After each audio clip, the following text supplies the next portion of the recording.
আলহামদুলিল্লাহ, আল্লাহ রাব্বুল আলামিনের দরবারে অসংখ্য শুকরিয়া যে আল্লাহ রাব্বুল আলামিন আমাদেরকে পবিত্র জুমার দিন আল্লাহ তাআলার হুকুম আদায় করার জন্যে আল্লাহ তাআলার ঘর মসজিদে আসার তৌফিক দিয়েছেন। দিল থেকে সকলেই বলে আলহামদুলিল্লাহ। মানুষ সংশোধন হওয়ার জন্য বিভিন্ন পথ ও পদ্ধতি আল্লাহ তাআলা রেখে দিয়েছেন, যে পদ্ধতিগুলো অবলম্বন করলে একজন মানুষ প্রকৃতপক্ষে মানুষ হইতে পারে, যাতে প্রকৃত মানুষ বলা হয়। শুধু চেহারা ছবিতে হাতে পায়ে মানুষ না, প্রকৃত মানুষ। গর্ব সূরাত আবুদে ইনসাবুদে আহমদ আবু জাহেল এক সাবুদে। চেহারা ছবিতে মানুষ হইলে চোখ কান নাক এইটা দিয়ে যদি মানুষ হইতো, তাহলে তো আবু জাহেল, তারও দুইটা চোখ ছিল, তারও নাক ছিল, তারও মুখ ছিল, তারও দুইটা কান ছিল, হাত ছিল। মুহাম্মদুর রাসূলুল্লাহ, ওনারও তো দুইটা চোখই ছিল, ওনারও কান ছিল, নাক ছিল, হাত ছিল। একই রকম তো দেখা যায় আবু জাহেলও মানুষ হয়ে যাইত। তাইলে আসল মানুষ চেহারা ছবিতে না, হাতে পায়ে না, আসল মানুষ হলো মানুষের আখলাক আর চরিত্রের দ্বারা। বান্দার ভিতরের হালত হলো বান্দার আসল পরিচয়। বান্দার ভিতরের অবস্থা বান্দার আসল পরিচয়, সে কোন পর্যায়ের মানুষ। এই যে মানুষের পরিবর্তন হওয়ার জন্যে, শুদ্ধ মানুষ হওয়ার জন্যে, খাঁটি ইমানদার হওয়ার জন্যে যে পদ্ধতিগুলো আছে, যে পন্থাগুলো আছে, তার ভিতরে একটা পন্থা হইল সোহবত, ভালো লোকের সংস্রব, ভালো মানুষের সংস্রব। ভালো মানুষের সংস্রবে গেলে মানুষ দ্রুত পরিবর্তন হয়, মানুষ প্রকৃত মানুষ হয়ে যায়। যে মানুষটা একটু আগে খারাপ ছিল, ভালো মানুষের সংস্রবে গেলে তার দিল আস্তে আস্তে পরিবর্তন হইতে থাকে, ভালোর দিকে হাঁটতে থাকে, ভালোর দিকে যাইতে থাকে, ভালোর দিকে যাইতে থাকে। একটা মানুষ অনেক খারাপ, অনেক খারাপ, তাকে কোনো ভালো মানুষের সাথে বন্ধুত্ব স্থাপন করাই দেন, দেখবেন আস্তে আস্তে খারাপ মানুষটা ভালো হইতেছে। তার ভিতরে কিছু ভালো গুণাগুণ আসবে, ভালো গুণাগুণ আসবে। সাহাবাদের জমানায়, সাহাবায়ে কেরাম ওই জমানায় ফিতনা ফাসাদের জমানা, জাহিলি জমানা, জাহেলিয়াত যাকে বলা হয়, অজ্ঞতা মূর্খতার জমানা। এমন কোনো কাজ ছিল না যে কাজ জাহেলি জমানা হইতো না। সুদের লেনদেন বলেন, ঘুষের লেনদেন বলেন, জিনা বলেন, মদ বলেন, মারামারি কাটাকাটি বলেন, বংশীয়ভাবে মারামারি, বংশীয়ভাবে হিংসা, এই যত অন্যায় অবিচার হইতে পারে প্রত্যেকটা কাজ ওই জাহিলি জমানায় ছিল। প্রত্যেকটা কাজ জাহিলি জমানায় ছিল। কিতাবতে এমন লেখা আছে, একজন গর্ভবতী মহিলা হেঁটে যাচ্ছে, দুজন মিলে বাজি লাগছে। বাজি, বলতো এই বাচ্চা মহিলার পেটে কোন বাচ্চা আছে, ছেলে না মেয়ে? একজন বলে ছেলে, একজন বলে মেয়ে। এখন জানার উপায় কি? মহিলাকে ধরো, ধরা অবস্থায়, জিন্দা অবস্থায় পেট কেটে দেখো ছেলে বাচ্চা না মেয়ে বাচ্চা। এটা ওই জমানা ছিল যাকে জাহিলি জমানা বলা হতো। ওইটাই জাহিলি জমানা। কত ভয়ঙ্কর জমানা ছিল। আল্লাহ তাআলা আখলাকের সর্বোচ্চ মর্যাদার অধিকারী, চরিত্রের সর্বোচ্চ মর্যাদার অধিকারী, এলেমের লাইনে সবচেয়ে বেশি। রাসূল বলেন উতিতু ইলমাল আউয়ালিন ওয়াল আখিরিন। পৃথিবীর সৃষ্টির লগ্ন থেকে ইসরাফিল আলাইহিস সালাম সিংহায় ফুৎকার দেওয়া পর্যন্ত যত এলেম আছে আল্লাহ সমস্ত এলেম আমাকে দিয়ে দিয়েছেন। ওইরকম একজন এলেমওয়ালা ব্যক্তিকে আল্লাহ তাআলা রসুল বানায়া দুনিয়া পাঠাইছেন। ওনার সাহাবাতে সাহাবায়ে কেরাম আসতে শুরু করেছে, ওনার কাছে আসতে শুরু করেছে। আস্তে আস্তে কত দামি হয়ে গেছে, এক একজন এত দামি হয়েছে, আল্লাহ তাআলা তাদের সামনে ঘোষণা করছেন রাদিয়াল্লাহু আনহুম ওয়া রাদু আন যালিকা লিমান খাশিয়া রাব্বাহ। এমন সাহাবী তারা, তাদের প্রতি আমি আল্লাহ রাজি, আর সাহাবীরাও আমার প্রতি রাজি। তারাও আমার প্রতি রাজি, আমিও তাদের প্রতি রাজি। আসলে সহবতে তারা এত উপরে পর্যায়ে পৌঁছে গেছে। সহবত যারা নেয়, সংস্রব যারা নেয়, সংস্রবের বাংলা হইলে সাহাবত, আরবি হলো সাহাবত। এটা থেকে সাহাবি আসছে। সাহাবিকে যিনি সংস্রব প্রাপ্ত ব্যক্তি তাকে সাহাবি বলা হয়। সাহাবিকে যে রাসূলের সংস্রবে ছিল ইমানের হালতে, এবং এই ইমানের সাথে দুনিয়া থেকে বিদায় হয়েছে, তাকেই সাহাবি বলা হয়। এই জন্য দুনিয়াতে সবচেয়ে দামি মানুষ কারা ছিল? সাহাবা কেরাম। নবীদের পরে সাহাবা কেরাম। কিসের জন্যে? রাসূলের সহবতে আসার কারণে, রাসূলের সংস্রবে আসার কারণে। রাসূলের সংস্রবে আসছেন, আল্লাহ তাদেরকে অনেক দামি বানিয়ে দিয়েছেন।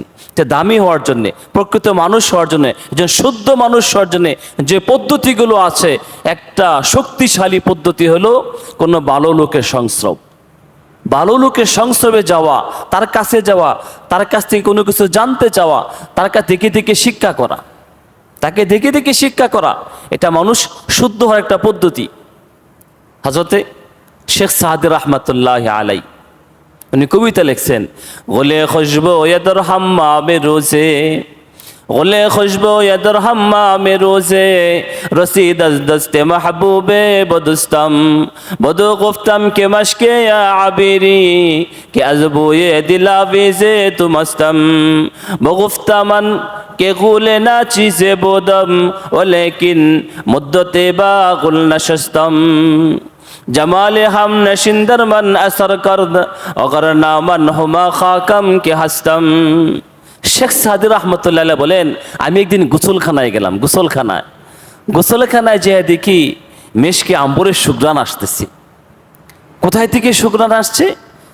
যে দেখি একটা মাটির টুকরা থেকে, মাটির ডিলা থেকে মেশকে আম্বরের সুঘ্রাণ আসতেছে। আমি বললাম মাটির টুকরাকে, ও মাটির টুকরা, তোমার এমন কি কারামতি, তোমার থেকে মেশকে আম্বরের সুঘ্রাণ আসতেছে, ফুলের সুঘ্রাণ আসতেছে, তোমার ভিতরে এই যোগ্যতা, এই ক্ষমতা, এই কারামতি কোথায় থেকে আসলো? মাটি কথা বলে যে আমি মাটি, তুমি যেমন মাটি, আমি একটা মাটি, তবে আমি কিছুদিন একটা ফুলের কাছে ছিলাম, থাকার কারণে ওই ফুলের কিছু গ্রাণ আমার ভিতরে সংস্রবে চলে আসছে। জামালে মান নশিন্দর মান আসর কর, তার কিছু সৌন্দর্য, কিছু গ্রাণ আমার ভিতরে চলে আসছে, এই জন্য আমার থেকে গ্রাণ ছড়াইতেছে। আমার উস্তাদ মুহতারাম আল্লামা মুফতি দিলওয়ার হোসেন দামাত বরকাতুম বলেন যে উনি গোসলখানায় যাবে, আবার গোসলখানায় গিয়ে মাটির টুকরা পাবে, আবার মাটির টুকরা কথা বলবে, আবার মাটি ফুলের সাথে ছিল। এই যে কাহিনী, আসলে বাস্তব এটা না, বাস্তব এটা না। বাস্তব ঘটনা হলো উনি উনার উস্তাদ ওনার অনুমতি নিয়ে উনি মোরাকাবায় গেলেন। মোরাকাবায় গেছেন, মোরাকাবায় কোথায় গেছেন? রুহ জগতে গেছেন। রুহ জগতে গিয়ে দেখেন হাজারো লাখো রুহ, লাখো কোটি কোটি রুহ জগতে বিচরণ করতেছে। তার ভিতরে একটা রুহ এত সুন্দর, উজ্জ্বল, সুঘ্রাণযুক্ত, অন্যদের থেকে সম্পূর্ণ ভিন্ন, যা তুলনা করা যায় না, এত সুন্দর, এত সুন্দর।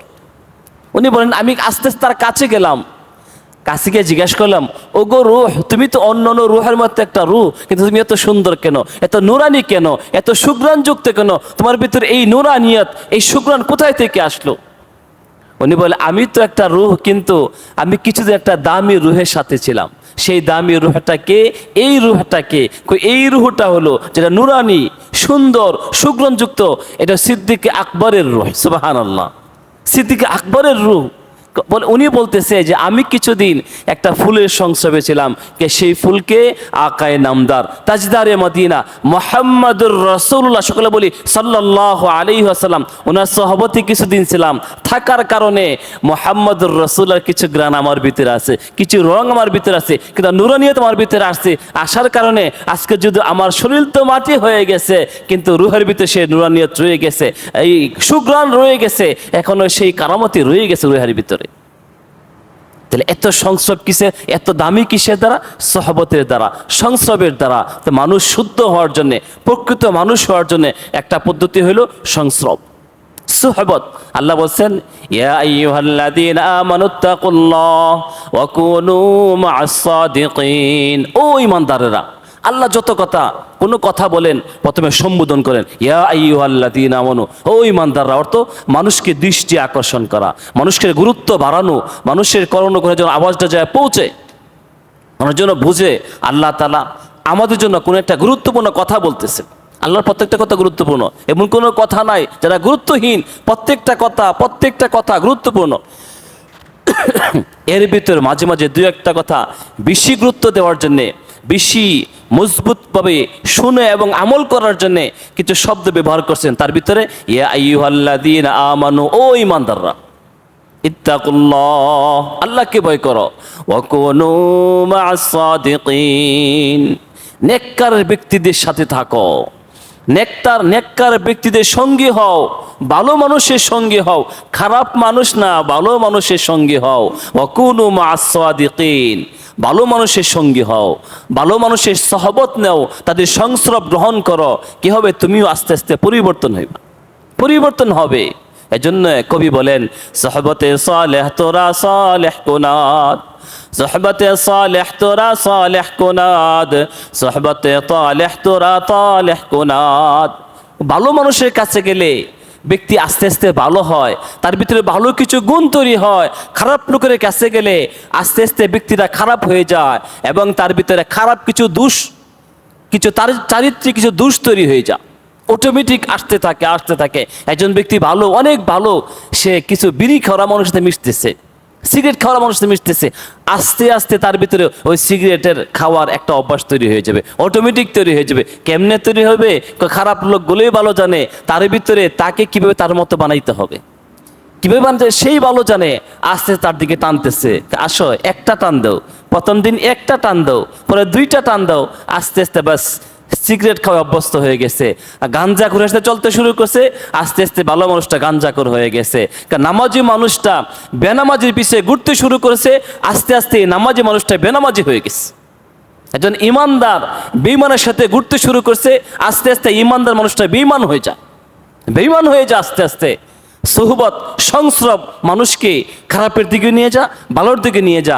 ভালো মানুষের সংস্রব মানুষকে ভালোর দিকে টেনে টেনে নিয়ে যা, আর খারাপ মানুষের সংস্রব মানুষকে টেনে টেনে খারাপের দিকে নিয়ে যা। এজন্য ভালো লোকের সংস্রব গ্রহণ করতে হবে। আমাদের একটা কিতাব আছে, পাঠ্যপুস্তকে পড়ছি আমরা, অষ্টম বা দশম শ্রেণীতে হইতে পারে, কাফিয়া জামাতে, তালিমুল মুতাআল্লিম, একটা কবিতা আছে তালিমুল মুতাআল্লিমে। লা তাসআল আনিল মারই ওয়াবসির কারিনাহু ফাইনাল কারিনা বিল মুকারিনি ইয়াকতাদি। কোন ব্যক্তি তাকে জিজ্ঞেস করো না তুমি ভালো না খারাপ, জিজ্ঞেস করার কোনো প্রয়োজন নাই। অবসির কারিনাহু, তার বন্ধুকে দেখো, ওই লোকের বন্ধুটাকে দেখো। বন্ধু যদি বাটপার, ওই লোকটাও বাটপার। বন্ধু সিগারেট খাওয়া, লোকটাও সিগারেট খাওয়া। বন্ধু গাঞ্জাখোর, লোকটাও গাঞ্জাখোর। বন্ধুটা যদি নামাজি হয়, লোকটাও নামাজি। বন্ধু যদি আখলাকওয়ালা হয়, বন্ধু আখলাকওয়ালা হবে। বন্ধু যদি দিনদার হয়, ব্যক্তিরা আস্তে আস্তে দিনদার হবে। লা তাসআল আনিল মারই ওয়াবসির কারিনাহু, জিজ্ঞাসা করার কোনো প্রয়োজন নাই ব্যক্তিকে মানে ভালো না খারাপ। আমরা সাধারণত যে কাজটা করে থাকি, মেয়ে উপযুক্ত হয়েছে, বিবাহ দিতে হবে, এখন যে খুঁজতে থাকি যে সে কোন ধরনের ছেলের সাথে চলাফেরা করে। চিন্তা করেন, এটা কিন্তু আমাদের থ্রিতে আগে থেকে কাজ করতেছে। ছেলেটা কার সাথে চলে মানে, যদি গাঞ্জাখোরের সাথে চলে তাহলে সে গাঞ্জাখোর, যে জুয়াখোরের সাথে চলে তা সে জুয়াখোর, যে ভালো মানুষের সাথে চলে ছেলেটা ভালো। তা প্রত্যেক ব্যক্তি তার বন্ধুর অনুসরণ করে। হাদিস আল্লাহ রাসূল বলছেন, আদ-দীনু আলা আন-নাসু আলা দীনি খালিলিহি, প্রত্যেক ব্যক্তি তার বন্ধুর ধর্মের অনুসরণ করে, বন্ধুর মাযহাব মেনে চলে। বন্ধু যে মাযহাবের ব্যক্তি, ওই মাযহাবের হয়ে থাকে। এই জন্য কই বলছেন, সাহাবাতে সালেহ তোরা সালেহ কুনাত, সাহাবাতে তালেহ তোরা তালেহ কুনাত। ভালো লোকের কাছে গেলে ভালো কিছু পাওয়া যায়, খারাপ লোকের কাছে গেলে খারাপ দোষগুলো পাওয়া যায়। রাসূল বলছেন, আল জালিসুস সু আল জালিসুস সালেহ ওয়াল জালিসুস সু। রাসূল হাদিস বর্ণনা করছেন, ভালো বন্ধু খারাপ বন্ধু, ভালো বন্ধু আতরওয়ালার মতো, আর খারাপ বন্ধু কামড়ের মতো। আতরওয়ালার কাছে গেলে আতর না কিনলেও কিছু না কিছু সুঘ্রাণ পাওয়া যায়, আর কামড়ওয়ালার কাছে গেলে আর কিছু হোক বা না হোক, আগুনের দুর্গন্ধ নাকে আসবে, এটা থেকে বেঁচে থাকা সম্ভব না। দুনিয়া চলা অবস্থায় ভালো মানুষের সংস্রবে যাওয়া, ভালো লোকের কাছে যাওয়া, তার থেকে ভালো কিছু গ্রহণ করা। আল্লাহ তাআলা তার রাসূলকে হুকুম করতেছেন, আসবির নাফসাকা মাআল্লাযীনা ইয়াদউনা রাব্বাহুম বিলগাদাতি ওয়াল আশি, আসবির নাফসাকা মাআল্লাযীনা ইয়াদউনা রাব্বাহুম বিলগাদাতি ওয়াল আশি ইউরিদুনা ওয়াজহা ওয়ালা তা'দু আইনাকা আনহুম তুরিদু যিনাতাল হায়াতিদ দুনিয়া। ও আমার হাবিব, নবী যে জামানায় থাকেন, নবীর জামানা সবচেয়ে বেশি বুজুর্গ, সবচেয়ে বেশি এলেমওয়ালা, সবচেয়ে বড় আখলাকওয়ালা, সবচেয়ে বড় বংশীয় মানুষ হয়ে থাকেন। আল্লাহর সাথে সবচেয়ে গভীর সম্পর্ক নবীরই হয়ে থাকে। আল্লাহ জামানা পয়গম্বর মূসা আলাইহিস সালাম পাঠাইছেন। কোন জামানায়? যে জামানায় বাল্লাম ইবনে বাউরের মতো একজন ব্যক্তি ছিল, সে ইসমে আজম দিয়ে দোয়া করতো, কবুল হইতো। মুস্তাজাবুদ দাওয়াত ছিল, পরে সে গুমরাহ নষ্ট হয়ে গেছে। কিন্তু আল্লাহ তাআলা হযরত মুসা আলাইহিস সালামকে পাঠাচ্ছেন কি অবস্থায়? উনি সরাসরি আল্লাহর সাথে কথাই বলে, দোয়া টোয়া না, সরাসরি কথা বলে না রব্বি আরিনি, আল্লাহ আমাকে তুমি দেখা দাও, একটু একটু দেখতে চাই তোমাকে। আল্লাহ বলে লান তারানি, অবশ্যই তুমি দেখতে পারবে না আমাকে, দেখতে সরাসরি কথা আল্লাহর সাথে। উনি প্রশ্ন করেন পাহাড়ের উপর থেকে, আল্লাহ উত্তর দেন আকাশ থেকে, আল্লাহ উত্তর দেন সরাসরি। কুহে তুরে গেছেন, আল্লাহ বলেন ফাখলানা আলাইকা ইন্নাকা বিল ওয়াদিল মুকদ্দাসি তুওয়া, ও মুসা তুমি তো পবিত্র জায়গায়, জুতা খুলে আসো, জুতা খুলে আসো। ওয়া নাখতারতুকা ফাসতামি লিমা ইউহা, ওগো মুসা আমি তোমাকে নবী বানিয়েছি, নবী হিসেবে নির্বাচন করেছি। ফাসতামি লিমা ইউহা, তোমার প্রতি যে ওহী নাজিলগুলো করবো এগুলো তুমি ভালো করে শুনো। ফাসতামি লিমা ইউহা, তো নবী ওই জমানার সর্বশ্রেষ্ঠ মানুষ হয়ে থাকেন, সর্বশ্রেষ্ঠ বুজুর্গ হয়ে থাকেন। এরপরে আমাদের নবী কল্পনাই করা যায় না কত বড় কত বড় কত বড় বুজুর্গের সর্বোচ্চ তবকা, তাকওয়ার সর্বোচ্চ তবকা। এর চেয়ে মানুষের ভিতরে, নবীদের ভিতরে না আমাদের নবীর চেয়ে বড় তবকা আর কেউ নাই। এই জন্য কবি বলছেন লা ইমকিনু সানাউ কামা কানা হাক্কুহু, লা ইমকিনু সানাউ কামা কানা হাক্কুহু, যে নবী আপনি এত মহান, আপনার প্রশংসা আমি আর কি করব, শেষ করতে পারবো না। অতটুকু বলি আপনার মর্যাদা আল্লাহ তাআলার পরেই আপনার মর্যাদা, আল্লাহ তাআলার পরেই আপনার মর্যাদা। আল্লাহর পরে মানুষের ভিতরে, মাখলুকাতের ভিতরে আপনার চেয়ে বড় মর্যাদার অধিকারী, আখলাকের অধিকারী, এলেমের অধিকারী, চারিত্রিক গুণের অধিকারী আর কেউ নাই। আল্লাহ তাআলা আমাদের সেই রাসূলকে বলতেছেন আসবির নাফসাক, তো নিজেকে গণ্য করুন, বসে রাখুন মাআল্লাযীনা ইয়াদউনা রাব্বাহুম বিল গাদাতি ওয়াল আশি, ওই লোকদের সাথে যারা সকাল বিকাল দিন রাত্রি আল্লাহ তাআলার ইবাদতে লিপ্ত থাকে, আল্লাহ তাআলার স্মরণে লিপ্ত থাকে, আল্লাহ তাআলার জিকিরে লিপ্ত থাকে, আল্লাহ তাআলার হুকুমগুলো পালন করে লিপ্ত থাকে। তাদের সাথে নিজেকে গণ্য করুন, তাদের সাথে নিজেকে আটকে রাখুন। মাআল্লাযীনা ইয়াদউনা রাব্বাহুম বিল গাদাতি ওয়াল আশি ইউরিদুনা ওয়াজহা, এবং এইগুলোর দ্বারা আল্লাহ সন্তুষ্টি চাওয়া। ওয়ালা তা'দু আইনাকা আনহুম, কিন্তু কখনোই আপনি আপনার মনকে, চোখকে তাদের দিকে ফেরাবেন না, অন্যদিকে যাওয়ার দরকার নাই। এটা শানে নুজুল হইল সাদ ইবনে আবি ওয়াক্কাস রাদিয়াল্লাহু তাআলা বলেন, একসময় আমরা কিছু গরিব সাহাবী, তারপরে আমি সাদ ইবনে আবি ওয়াক্কাস ছিলাম, আব্দুল্লাহ ইবনে আব্বাস ছিলেন, হযরত বেলাল, হযরত আম্মার, এরকম কিছু দরিদ্র সাহাবী রাসূলের কাছে বসা ছিলাম। কিছু সম্ভ্রান্ত কাফের আসছে, সম্ভ্রান্ত কাফের আইসা বলে ওগো মুহাম্মদ, তুমি যে এই সমস্ত লোকদেরকে নিয়ে বসে থাকো, ওরা তো তোমার কাছে বসে থাকার সুবাদে আমাদের সাথে ওদের নিজেদেরকে আমাদের সমকক্ষ মনে করতে শুরু করেছে, আর ওদের জন্য আমরা আসতেও পারি না।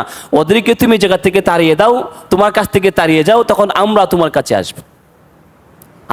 আল্লাহ এই আয়াত নাযিল করেছে পরে ওয়াসবির নাফসাকা মাআল্লাযীনা ইয়াদউনা রাব্বাহুম বিল গাদাতি ওয়াল আশি। আরেক জায়গাতে আছে ওয়ালা তাতরুদিল্লাযীনা ইয়াদউনা রাব্বাহুম বিল গাদাতি ওয়াল আশি। এই জায়গায় বলেছেন ওগো নবী, যারা সকাল বিকাল আমাকে ডাকে আপনি তাদের সাথে থাকেন। আরেক জায়গায় বলছেন যারা সকাল বিকাল আমাকে ডাকে তাদেরকে কখনোই আপনি আপনার দরবার থেকে তাড়িয়ে দিবেন না, কখনোই তাড়িয়ে দিবেন না। যারা সকাল বিকাল আমাকে ডাকে, হোক সে গোলাম, হোক সে গরিব, হোক সে দরিদ্র, হোক সে নিঃস্ব, যেই হোক, আমির হোক, রাজা হোক, প্রজা হোক, যার ভিতরে এই গুণগুলো আছে সেই আমার কাছে প্রিয়। আল্লাহ বলে সে আমার কাছে প্রিয়, আপনি তাদের সাথেই থাকেন, আপনি তাদেরকে তাড়িয়ে দিয়েন না আপনার দরবার থেকে। তাহলে আল্লাহ তাআলা তার রাসূল বলেছেন কাদের সাথে থাকার জন্য? যারা আল্লাহ তাআলার স্মরণে ব্যস্ত, আল্লাহ তাআলার ইবাদতে ব্যস্ত, আল্লাহর হুকুম পালনে ব্যস্ত। নবী তো নিজেই বুজুর্গ, থাকার জন্য কেন বলছেন? দুইটা ফায়দা। একটা ফায়দা উম্মত যেন জানতে পারে আমার জীবন কাদের সাথে ব্যবহার করব, কাদের সাথে থাকবো, আমার ঘনিষ্ঠ বন্ধুত্ব কাদের সাথে হবে, যেন উম্মত জানতে পারে। আল্লাহ তাআলা তার প্রিয় হাবিবের মাধ্যমে উম্মতকে জানাই দিলেন ওয়াসবির নাফসাকা মাআল্লাযীনা ইয়াদউনা রাব্বাহুম বিল গাদাতি ওয়াল আশি। ওগো উম্মত শোনো, তুমি তোমার পুরো জিন্দেগিকে ওই সমস্ত লোকদের সাথে ব্যবহার করবা, খাটাইবা যারা সকাল বিকাল দিন রাত 24 ঘন্টা আল্লাহ তাআলা হুকুম পালনে রত আছে। এই যে একটা ফায়দা। দ্বিতীয় ফায়দা হইল যারা আল্লাহ তাআলার হুকুম পালনে ব্যস্ত আছে, নবী যদি তাদের সাথে থাকেন তাদের মনোবল আরো মজবুত হবে, মনোবল মজবুত হবে। তারা বুঝবে আমরা যে কাজ করছি এটা হক, এই জন্য নবী আমাদের সাথে আছে, নবী আমাদের সাথে আছেন। এই জন্য আল্লাহ হুকুম করছেন আসবির নাফসাক, নিজেকে গণ্য করুন ওই সমস্ত ভালো মানুষের সাথে। তা সবসময় আমার জীবনের প্ল্যান এইটাই হতে হবে, আমার জীবনের সময়টা আমি কাদের সাথে ব্যবহার করব, কাদের সাথে ব্যয় করব। আমার জীবনে ঘনিষ্ঠ বন্ধু কে হবে, সংস্রব হবে ভালো মানুষের সাথে, খারাপ মানুষ না, ভালো মানুষের সাথে আমার জীবনকে ব্যয় করার চেষ্টা করব, জীবনকে খাটানোর চেষ্টা করব। আসহাবে কাহফের এক কুকুর, 7 জন ব্যক্তি, ওই জমানার বাদশাহ বলছে সকল মানুষের হুকুম বাদশাকে সেজদা করতে হবে। 7 যুবক বলে না না, আমরা কখনোই তোমাকে সেজদা করব না, প্রয়োজন তোমার দেশ ছেড়ে চলে যাব। দেশ ছাড়া পলায়া রওনা করছে, কিসের জন্য? ইমানকে বাঁচানোর জন্যে। ইমান বাঁচানোর তাকিদে দেশ ছেড়ে রওনা করছে, দেশ ছেড়ে চলে যাবে, অন্য দেশে চলে যাবে, পাহাড়ের গুহার ভিতরে চলে যাবে, তবে মাখলুককে সেজদা করবে না, আল্লাহর সাথে শিরিক করবে না, এক আল্লাহ তাআলাকে সেজদা করবে। এখন তো আমরা অবস্থা এরকম, এত ইমান দুর্বল যে একটা চাকরি ছাড়ে আরেক জায়গায় যাইতে পারি না, এক জায়গায় বেতন একটু ভালো, আল্লাহর নাফরমানি হচ্ছে, ছাড়া যেতে পারি না, সাহস পাই না। একটা কর্মক্ষেত্র আছে, আল্লাহর হুকুম পালন হচ্ছে না, নাফরমানি হচ্ছে, অবাধে গুনাহ হচ্ছে, জিনা হচ্ছে, আমি ছেড়ে অন্য জায়গায় যাবো, এটা আমরা পারি না। হারামে লিপ্ত আছি, হারাম ইনকামে লিপ্ত আছি, আল্লাহর প্রতি ভয় আর মোহাব্বত দিলে বসাইয়া ভালো ইনকাম সোর্সে যাব, এটা আমরা পারি না। কিন্তু আসহাবে কাহফের ওই 7 জন ব্যক্তি তারা পারছে ইমানকে বাঁচানোর জন্যে, শিরিক থেকে বাঁচার জন্যে নিজেকে দেশ ছেড়ে চলে গেছে। সাথে রওনা করছে এক কুকুর রওনা করছে, কুকুর পিছে পিছে হাঁটে। ওই 7 জন ব্যক্তি চাইলো তোমরা চলে যাও, আমাদের সাথে আইসো না, তোমরা দরকার নাই। তারাই দিয়ে কুকুর বারবার পিছে যেতে থাকে, আবার তারাই দিয়ে আবার কুকুর বারবার পিছে পিছে হাঁটতে থাকে, আবার তারাই দিয়ে আবার কুকুর পিছে পিছে হাঁটে। শেষ পর্যন্ত আল্লাহ তাআলা কুকুরের জবান খুলে দিচ্ছে, বলছে ওই তোমরা আমাকে তাড়িয়ে দেও কেন, আমার কি অপরাধ? বলছে আমরা তো আত্মগোপন করতে চাই, এই জন্য তোমাকে রেখে যেতে চাচ্ছি আমরা।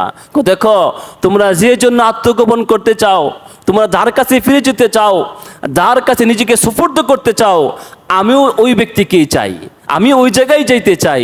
তো ওই 7 জন ব্যক্তিকে আগে যেতে চায় একমাত্র আল্লাহর বন্দেগী করার জন্যে, শিরিক মুক্ত জীবন ব্যয় করার জন্যে রওনা করছেন পাহাড়ের দিকে। এই কুকুর বলে আমিও তোমাদের সাথে রওনা করলাম, আমাকেও তোমাদের সাথে নিয়ে নাও, তোমাদের উপকারে আসবে। ঠিক আছে চলো। কুকুরের যখন জবান খুলে গেছে, আল্লাহ বলেন যাও, তোমাকেও পার করে দেবে। এখন কুকুরের দাম বেড়ে গেছে, ভালো মানুষের সহবতে কুকুরের দাম কত দাম বেড়ে গেছে, এখন গেছে যারা কুকুর বৈশা রয়েছি, কুকুর বৈশা আছে গুহায়। আল্লাহ এই কুকুরের বসাটাও আসমানের সর্বশ্রেষ্ঠ কিতাব কোরআন শরীফে উল্লেখ করছেন, ওয়াকালবুহুম বাসিতুন যিরাইহি বিল ওয়াসিদ, কুকুর 2টা পা লম্বা করে বসে আছে। কত দাম বেড়ে গেছে কেন? ভালো লোকের সহবতে কুকুরের দাম বেড়ে বসে আছে। বসাটাকেও আল্লাহ তাআলা কোরআন শরীফে উল্লেখ করে দিয়েছেন। আরো দাম বেড়ে গেছে যে এখন কুকুর আর কুকুর নাই, কুকুর এখন জান্নাতি হয়ে যাবে, কুকুর জান্নাতি হয়ে যাবে। বলছে কুকুর জান্নাতি কিভাবে হবে? কুকুর তো কুকুর, জান্নাতি কিভাবে হবে? জান্নাতে তো মানুষ থাকবে। একজন ব্যক্তি বলতেছে আচ্ছা কুকুর যদি ঘরে আসে, ঘর নাপাক হয়ে যায়, ঘরে রহমতের ফেরেশতা আসে না, এখন কুকুর যদি জান্নাতে যেত, জান্নাত নাপাক হয়ে যাইব, তাহলে অবস্থাটা কি হবে? এই প্রশ্নটা হযরত থানবী রাহমাতুল্লাহর কাছে করা হয়েছে। উনি বলেন দেখো দুনিয়াতে যে মানুষগুলো কালো থাকে, ওরা যখন জান্নাতি হবে, কালো থাকবে না সুন্দর হয়ে যাবে? বলেন কালো থাকবে না সুন্দর হবে? সুন্দর হয়ে যাবে। দুনিয়াতে একজন ব্যক্তি অন্ধ, যখন জান্নাতি হবে অন্ধ থাকবে না ভালো হয়ে যাবে? ভালো হয়ে যাবে। দুনিয়াতে তুমি খাটো শর্ট, যখন জান্নাত যাবে তখন কি শর্ট থাকবে না? স্বাভাবিক হয়ে যাবে, আদম আলাইহিস সালামের বটি হয়ে যাবে, সব কিছু পরিবর্তন হয়ে যাবে। আল্লাহ তাআলা যখন এই কুকুরকে জান্নাত দিবেন তখন আর কুকুর থাকবে না, আল্লাহ তাকে জান্নাতি পোশাক দিয়া, জান্নাতি চেহারা দিয়া, জান্নাতি শরীর দিয়া, আর কুকুর না বানায় মানুষ বানায় জান্নাতে পাঠিয়ে দিবেন। সোহবতের দাম কি পরিমাণ, সংস্রবের দাম কি পরিমাণ। এই যে সংস্রব খুব জরুরি, ভালো মানুষের সংস্রব খুব জরুরি। নূহ আলাইহিস সালাম নবীর সন্তান কেনান নবীর সন্তান হওয়ার পরেও জান্নাতি হইতে পারে নাই, হেদায়েত পায় নাই কেন? ভালো লোকের সহবতে আসে নাই, নবীর সহবতে আসে নাই, গেছে খারাপ লোকের সাথে গেছে, ভালো লোকের কাছে আসে নাই, প্লাবন শুরু হয়ে গেছে। বাপ তো মোহাব্বত আছে, ডাক দিন ইয়া বুনাইয়া আরকাম মা'না ওয়া লা তাকুম মা'আল কাফিরিন, ওগো বৎস তুমি তো আমার সন্তান, আমার কাছে আসো, আমার সাথে আসো, ওই কাফেরদের সাথে যাও না, ওদের সহবতে আর যাও না, ওদের সংসবে আর যাও না। ছেলে বলে কি না না তোমার সাথে যাব না। ক্বালা সাআবি ইলা জাবালি ইয়াসিমুনি মিনাল মা, আমি তোমার কাছে যাব না, এই পাহাড়ে যাই উঠবো, পাহাড়ে বন্ধু বান্ধব আছে কিছু, ওদের সাথে বসে যে আড্ডা দিব, তোমার কাছে যাব না। ওই পাহাড়ে উঠলেই প্লাবন আর বন্যা বৃষ্টি কিছুই আমাদেরকে ধরতে পারবে না। নবী বলেন, লা আসিমাল ইয়াউমা মিন আমরিল্লাহি ইল্লা মান রাহিম ওয়া হালা বাইনাহুমাল মাউজু ফাকানা মিনাল মুগরাকিন। কথা হইতেছিল, এক ঢেউ আসছে, ছেলেকে বাসায় নিয়ে চলে গেছে। শুধু এইটাই শেষ না, এখন যেহেতু নূহ আলাইহিস সালাম ওনার যেহেতু সন্তান, মুহাব্বত তো আছে, দোয়া করে, আল্লাহ তুমি তো বলছো ইন্নাবনি মিন আহলি ওয়া ইন্না ওয়াদাকাল হক ওয়া আনতা আহকামুল হাকিমিন। আল্লাহ তুমি বলছো আমার পরিবারকে তুমি রক্ষা করবা, আমার সন্তান আমার পরিবারস্থ তুমি তাকে রক্ষা করিও। দুনিয়াতে আমার হাতছাড়া হয়ে গেছে, পরকালে যেন হাতছাড়া না হয়, সে জান্নাতি হয়। আল্লাহ বলেন না না, সে তোমার পরিবারের লোক না। কত কঠিন কথা, সে তোমার পরিবারের লোক না। তুমি যদি আরেকবার তার পক্ষে সুপারিশ করো, তোমার জন্য শাস্তি আছে। কত কঠিন ধমকি দিয়েছে নবীকে ধমকি দিয়েছেন কেন? এমন একজন ব্যক্তির পক্ষে সুপারিশ করছে যা কাফেরদের সহবতী ছিল, কাফেরদের সংস্রবে ছিল। তো সংস্রব ব্যক্তি কত নিচে চলে দেয়, কত খারাপ বানিয়ে দেয়। আজকে আপনার আমার সন্তানরা ছোট থেকে আস্তে আস্তে বাপ মার সহবতে থেকে বড় করি। 10 বছর হয়েছে, 12 বছর হয়েছে, বাবার সাথে মসজিদে আসে, মাশাআল্লাহ সুন্দর। যেই 15 বছরে পদার্পণ করেছে, তখন বাপ মার সহবত শেষ। যখন বাপ মার কাছে আর সময় দেয় না, তখন কোথায় সময় দেয়? আমরা গার্জেন বেখবর, আর কারো খবর রাখি না। এমন কিছু ছেলেপেলের সাথে মিশে সে তার জীবন সব শেষ করতেছে। বাপ বলে আমার ছেলে তো ভালো, ছোট সময় তো কি সুন্দর ভালো ছিল, আমার সাথে মসজিদে আসতো। 15 বছর হওয়ার পরে, 16 বছর হওয়ার পরে আর মসজিদে আসে না। কেন আসে না? কারণটা তো আমি কোনোদিন খুঁজি নাই, কারণটা কখনোই খুঁজি নাই। এই সহবত হইল বড় কারণ। সে এমন কিছু বাচ্চাদের সহবতে গেছে, সংস্রবে গেছে, যার সংস্রব তাকে নষ্ট করে দিয়েছে। এটা হলো একটা কারণ আমাদের বাচ্চা নষ্ট হওয়ার। দ্বিতীয় আরেকটা কারণ দেখি, এখন বিভিন্ন উন্নত ফ্যামিলিতে, যে ফ্যামিলিতে সাধারণত কাজের বুয়া থাকে, কাজের লোক থাকে, তারা কি করে? বাচ্চা কাছে হওয়ার পরে কাজের বউর হাতে তুলে দেয়। আমার উস্তাদে মুহতারাম বলেন, দুইটা দিক। একটা দিক হইল এই কাজের বুয়া যদিও হয়, সে আপনাদের ভয়ে তার সাথে ভালো ব্যবহার করবে। যদি কখনো চোখের আড়াল হয়ে যা, তার সাথে খারাপ ব্যবহার করতে বিন্দুমাত্র পরোয়া করবে না। এই মাসুম বাচ্চার সাথেও খারাপ ব্যবহার করতে পরোয়া করবে না, সে তো টাকার দান দায় করতেছে সে। দ্বিতীয় দিক হইল এই কাজের বুয়া, সে তো উন্নত চরিত্রের অধিকারী না, সে ভালো ফ্যামিলি থেকে উঠে আসে নাই।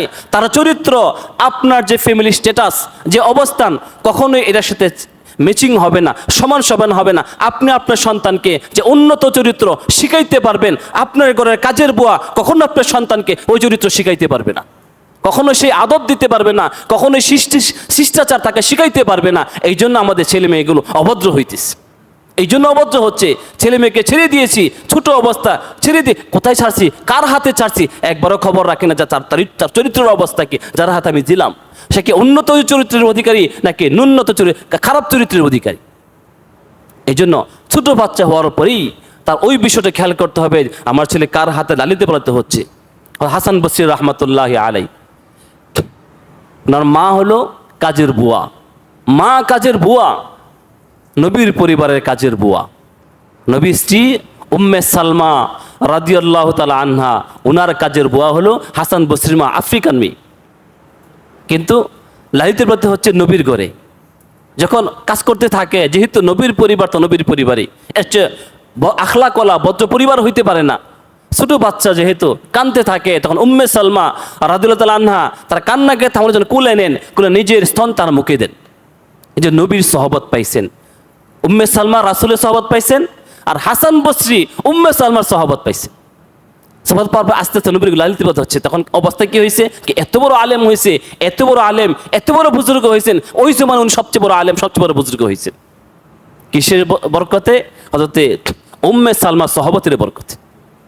এই জন্য বাচ্চা তার মন মানসিকতা, তার আখলাক চরিত্র উচ্চ হয় কিসের দ্বারা? তার লালন পালন যে করে, তার উচ্চ মন মানসিকতার দ্বারা। বাচ্চা যখন ভূমিষ্ঠ ছোট থাকে, সে কিছুই জানে না, কিছুই বুঝে না, সে আমাদেরকে দেখে শিখে, আমাদের থেকে দেখে শিখে। যখন যিনি পালে রাগ দেখায়, বাচ্চা রাগী হবে, বাচ্চাকে কাঁদায়, বাচ্চা জিদি হবে, তার আখলাক পরিবর্তন হয়ে যেতেছে। সে তো জিদি ছিল না, সে তো রাগী ছিল না। কে রাগী বানিয়েছে? আমরা অথবা আমরা যা লালন পালন করছি, আমরা তাকে রাগী বানিয়েছি, আমরা তাকে জিদি বানিয়েছি, আমরা তাকে খারাপ চরিত্রের অধিকারী বানিয়েছি। এই জন্য এই দুইটা দিক, একটা দিক হলো বাচ্চা যখন ছোট থাকে তাকে কে লালন পালন করে এটাকে দেখতে হবে। যখন সে 15 বছর হয়ে যায়, ছেলে হোক মেয়ে হোক, কার সাথে চলতেছে, তার বান্ধবীকে, বন্ধুকে, তার যে সার্কেলটাকে, এটাকে 100% ফলো করতে হবে, এটা গার্জিয়ানে ফলো রাখতে হবে। তখন সন্তান ভদ্র হবে, সব ঠিক। শিশু বাচ্চাও আখলাক কলা হবে, বড় সন্তানগুলো ভদ্র থাকবে, সে মাতা পিতার বাধ্য থাকবে। এই জন্য আমরা মাদ্রাসা শিক্ষা প্রতিষ্ঠানে একটা স্লোগান হইল, একটা স্লোগান, আপনার মেয়ে আপনার থাকুক, এটা আমাদের স্লোগান। আপনার মেয়ে যেন আপনার থাকে, আপনার বিবি যেন আপনার থাকে, আপনার বোন যেন আপনার থাকে। কথার অর্থটা কি? আপনি মেয়ে আপনার থাকুক মানে যদি সে প্রাপ্তবয়স্ক হয়, সে যদি অন্য কারো হাত ধরে চলে যায়, তখন আপনার রইল না। আমরা তাকে দিন শিখায়া এই জিনিসটা বুঝাইতে চাই, এই কাজগুলো হারাম, তুমি তোমার বাবার সন্তান, তোমার বাবার মর্জি মতো তোমার জীবনকে চালাও। আমরা এই জিনিসটা বাচ্চাকে শিখাইতে চাই। এটা আমাদের মাদ্রাসা শিক্ষা স্লোগান। আপনার সন্তান আপনার থাকুক, আপনার মেয়ে আপনার থাকুক, আপনার বোন আপনার থাকুক। আজকে বিবাহ হওয়ার পরেও স্বামীকে রেখে চলে যাচ্ছে। আমরা চাই একজন বিবি যেন তার স্বামীর থাকে, অন্য কারো না হয়ে যায়। একজন বিবি যেন তার শরীরকে দুই বিছানায় না ঘোরায়। আল্লাহ তাআলা আমাদের সকলকে কথাগুলো বুঝার, আমল করার তৌফিক দান করেন। যাদের কাছে ব্যাগ আছে, একজন এক এক কাতারে যাই, সকলেই মুক্ত হস্তান করে, কেউ যেন খালি হাতে না যাই।